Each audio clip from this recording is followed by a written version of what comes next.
Thanks for joining me in my ride today. And today I'm purely here to give you a little bit of an upper body warm-up. So while you're getting ready to ride, I'm hoping you'll always have your gears at a lower level or your resistance at a lower level, and you just take about 5 to 8 minutes for warming up. Sometimes you might need a little longer, so if you had a heart rate monitor on, you'll know how you're feeling that day. And you just want to be somewhere between 6 to 7 rate of perceived exertion. So, out of 10, just like you could just keep going forever. You can talk, nothing major. So while I'm riding here, what I like to do is some scapular depressions.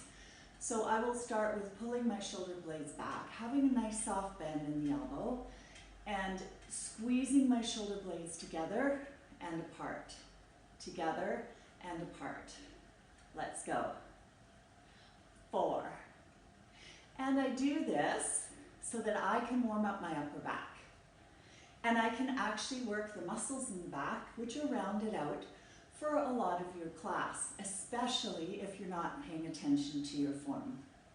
So push them back, together, and apart. So I'm not rounding them out as I come forward, I'm purely squeezing them back. And I might do 20 to 30 reps. You might feel it tomorrow if you're not used to doing that. So my shoulders are down and in their sockets, in their pockets, and I'm squeezing the blades together. It's a small little move as I'm riding. So, waking up those muscles in your back. So I'll do that for a little bit. Then I'll keep riding and I'll sit up nice and tall.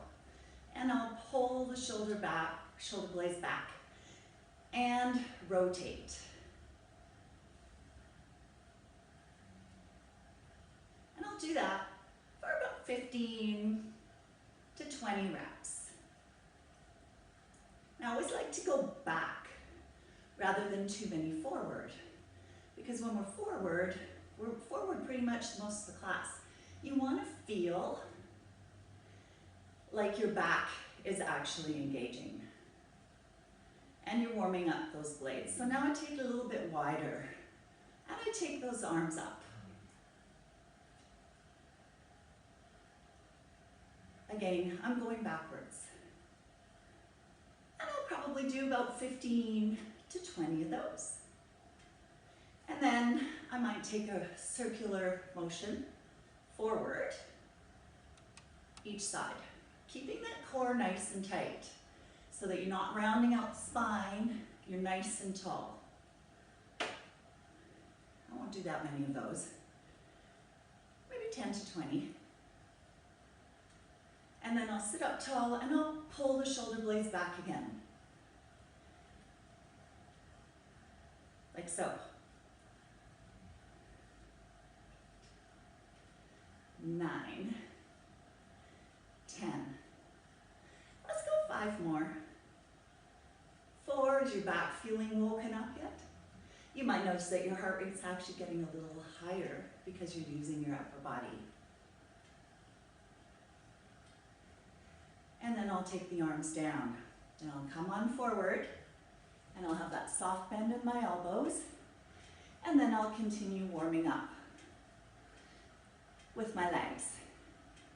Sometimes it's nice to do this at the end as well.